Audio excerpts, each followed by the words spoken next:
Obama's third term. There's rumors of, and these are friends of mine that are moderate Democrats, say that they thought it was Elizabeth Warren running it. They thought it was Bernie Sanders running it. But I think the general consensus, I think if you asked, the majority of the population, I think it was Obama's third term. It was for sure Obama's third term. I don't think that's even a question. I don't think anyone, it definitely was. And that's why you saw Obama fighting for his dear life. Why was he fighting so hard? Barack Obama's most powerful asset was never just his politics, but the image constructed around him. He wasn't presented as a leader in the traditional sense. He was marketed like a product, polished with slogans, sleek logos, and an aura of destiny. That branding created the sense of something larger than life, a movement wrapped in personality. Yet when someone like Lindi Li tears into that carefully built mythology, it doesn't just come across as sharp commentary, it feels like a wrecking ball.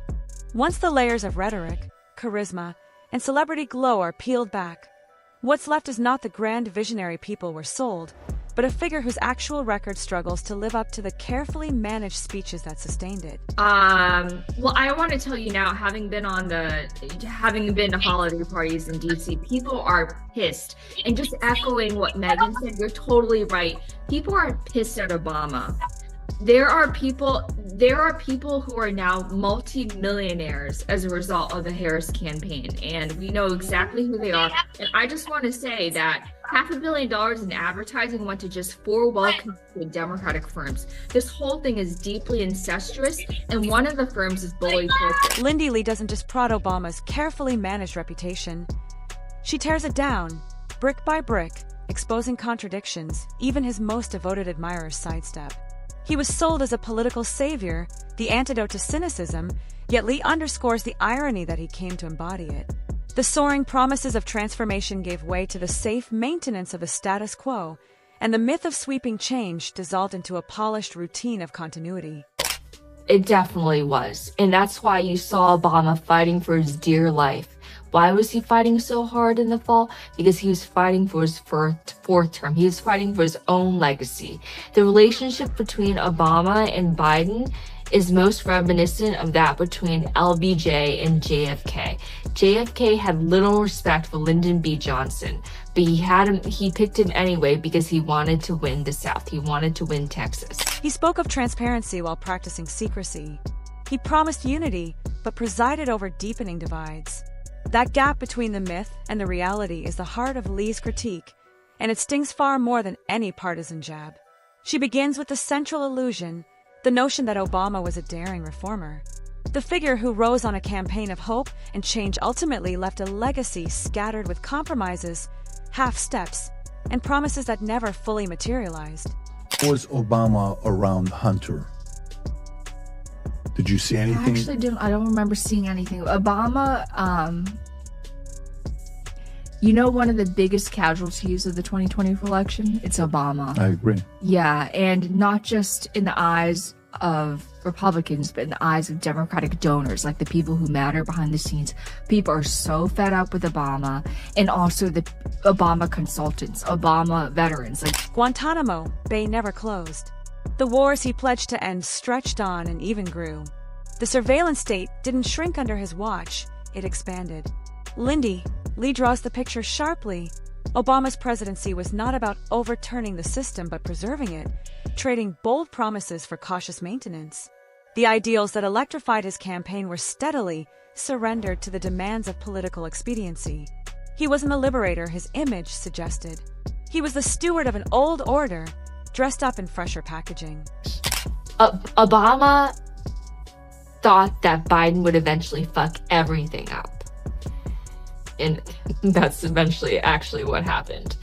So, but also he didn't have much faith in Kamala Harris. Before she ascended to the top role, he was vetting people like Mark Kelly and Andy Bashir. Most party chieftains didn't have Kamala Harris as their #1 choice. But in the party of DEI, you can't skip a black woman. And then there's the economy, the crown jewel of his self-promotion. Obama never misses a chance to remind people that he walked into a financial crisis and steadied the ship. But Lindi Li strips that claim bare. The lifeboats went to the banks, while ordinary families were left treading water. Wall Street was rewarded. Main Street was abandoned. The man who ran as a champion of the people became the protector of elites, presiding over a recovery that widened the very wealth gap he promised to close. It wasn't just a shortfall, it was a betrayal of the message that carried him into power. Li doesn't pull punches on foreign policy either. Obama's Nobel Peace Prize, handed to him before he had even made his mark, has aged into one of history's darkest ironies. What was framed as recognition of a dove became absurd in hindsight, as his administration leaned into drone warfare and endless military entanglements. The president celebrated as a new kind of statesman revealed himself as another hawk, only with smoother delivery and better writers polishing the speeches. His foreign policy didn't usher in peace.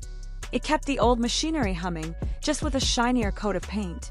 What makes Li's takedown cut so deeply is that she doesn't limit herself to the policies. She goes after the persona. Obama wasn't just a politician. He was a brand, the first social media president, an influencer before the term became commonplace.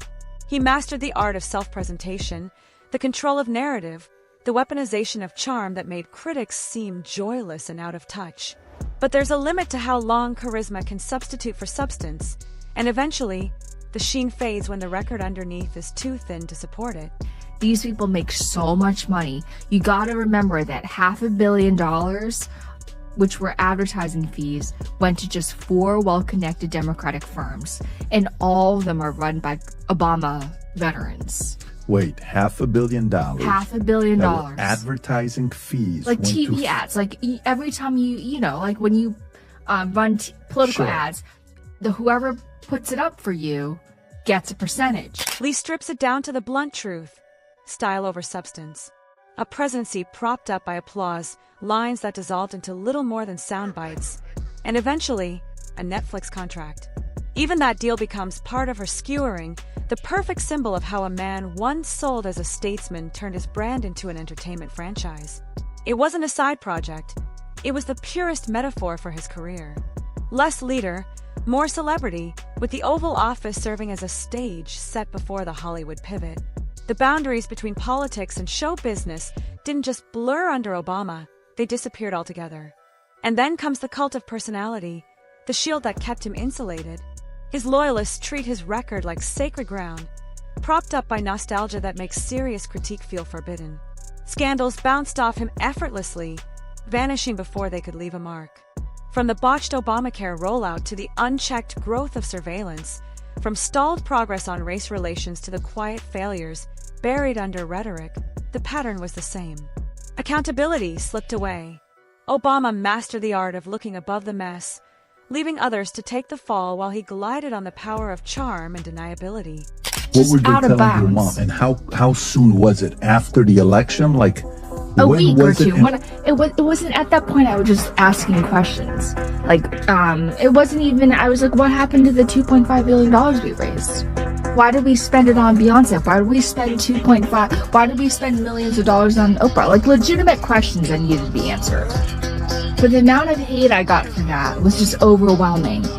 And the final straw, the moment that I knew that I needed to leave, was actually around Christmas Eve, when the chair of the party, he's the biggest clown that the Democrats. So Obama loses credibility. Would you put him at the top as a person that lost the most credibility in 2024 election? Underneath Harris and Obama, underneath Biden and Harris, yeah, absolutely. And you could tell that he was fighting for his third term. Like, he was fighting for his life out there. Remember the time he was lambasting black men for not voting for it? Exactly. Yes. Like, that was a bit too much. Lecturing them. Exactly. It was very condescending.